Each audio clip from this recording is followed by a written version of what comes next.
Hey there, folks. I am the Mighty Plantain, and a special hello to my audience from Scotland. YouTube analytics tells me that's a very small percentage of you, but I know who you guys are, Hugo and Melissa F. Thanks for watching, and thanks again for the Christmas gift of several Scotch whiskies. I mentioned in my New Year's Eve video that I would be reviewing these individually, and this is another one of those. This is the Loch Lomond. I know, Loch Lomond. We all say Loch here in the U.S. I believe I'm supposed to give it a little bit of a Loch. I don't know what that Loch. There's a certain term for that linguistic harshness of the Loch. I don't know. I'm probably even doing that wrong. It's probably just Loch Lomond. Okay, I've made enough of an ass of myself here already. Let me just move on.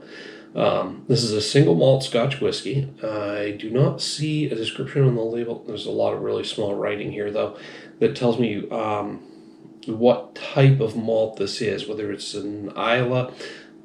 I've heard several different pronunciations of that, but I've been assured in the YouTube comments by somebody that any distillery worker that makes an Islay malt will back the Islay pronunciation. So I'm going to try and stick with that one for now until I get better feedback on it. Or, I'm sorry, until I get more definitive feedback, which I might not, honestly, based on the fact that if a distillery worker is telling me that it's Islay, I should probably stick with that.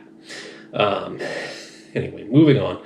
It doesn't say whether this is an Islay, Highland, Speyside, or any other type of malt, but it is a single malt, which means that all the peat. No. Single malt just means that they used a single type of grain. I'm sorry. The region that the peat was harvested from determines the regional variety. I'm talking out of my ass a little bit right now, because I am a few beers in right now.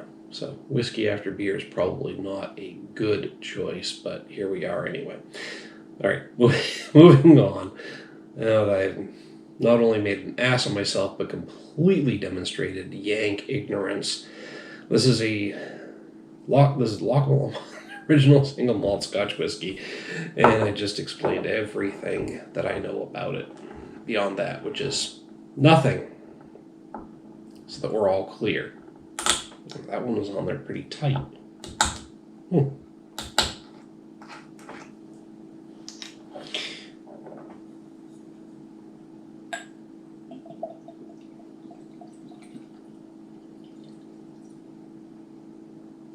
Love these little glass bottles. Here across the pond, all we have are nips in this size, and they're all plastic, cheap crap. This is a nice glass bottle, and I would call this a sample-sized, not a nip. We call it nips because it's cute, but anyway.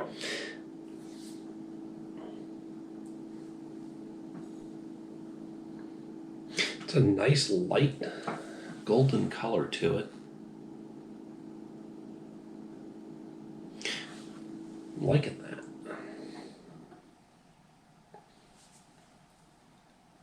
I'm better this way with the swirl. Not that I'm an expert. I'm still, trying to get better with the swirl. But I do better grasping the globe of the glass than the bottom. I try to grasp the bottom so that it gives you more visibility of what I'm doing here, but you're just going to have to look at my fat, dry skin fingers in the way.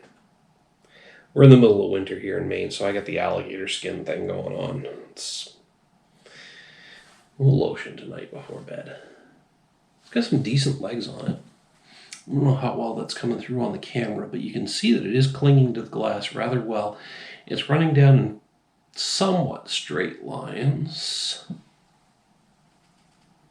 Not quite as sticky as some other Scotch whiskies, but it does have some decent legs on it.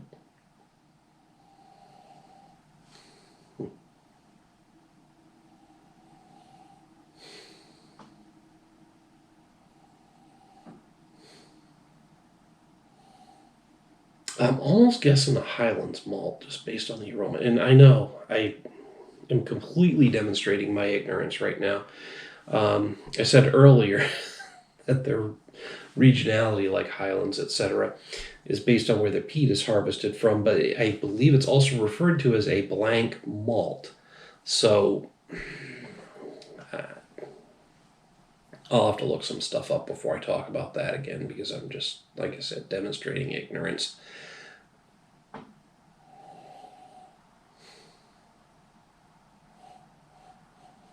But there's almost a hint of mustiness to it.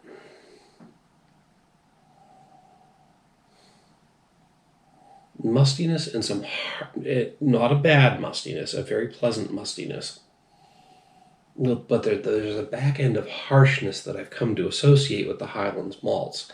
I'm not as big a fan of the Highlands malts as I am some of the other regions, like Isla and Speyside. But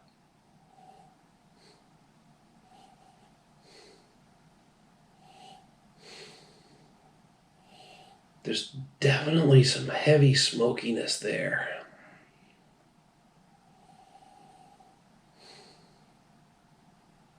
And a hint of something, molasses maybe? I don't know. Anyway.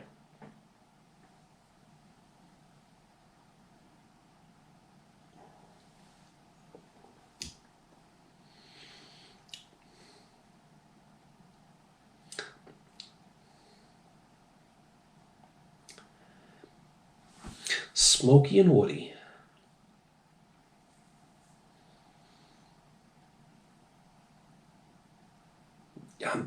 Molasses. I just keep coming back to molasses. I mean, maybe some hints of caramel and toffee, but mostly molasses. And again, that slight harshness on the back end that I've come to associate with a Highland Scotch whiskey.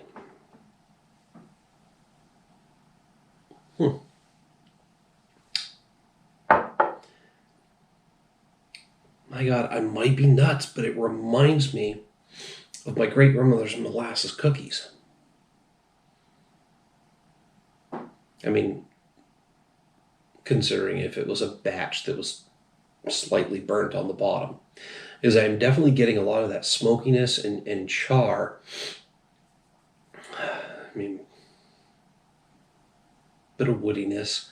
That's all probably associated with the barrels that it was aged in for however long. It didn't give me an age on here. But yeah, definitely a smoky, charry, then molasses, and a bit of that slight harshness from a Highlands malt that I've come to expect.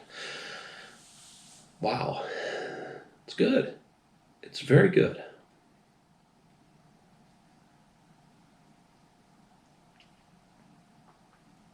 Like I said, it just keeps bringing me back to my great-grandmother's molasses cookies, which, by the way, nobody else in the family has been able to duplicate.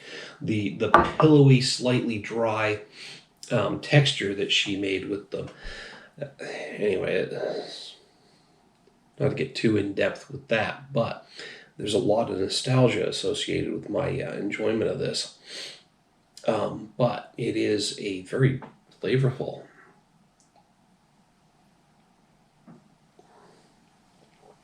and interesting experience. I'm really, really liking this. Damn.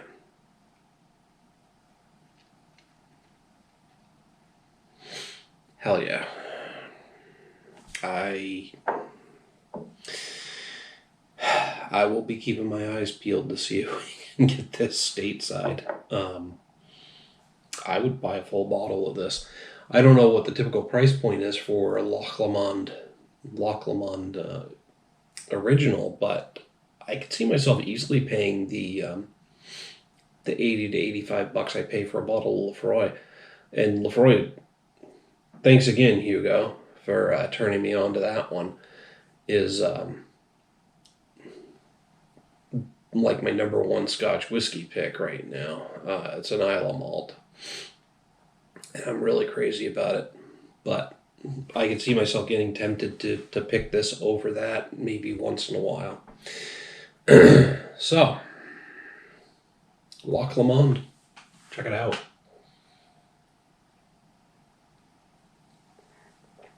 But that's just what I have to say about it. Hit me up down in the comments, the email link down below. Love to hear your thoughts on this particular Scotch whiskey. While you're down there, don't forget to like and share this video. Make sure to subscribe to the channel. Until next time, folks, thanks for tuning in. Cheers.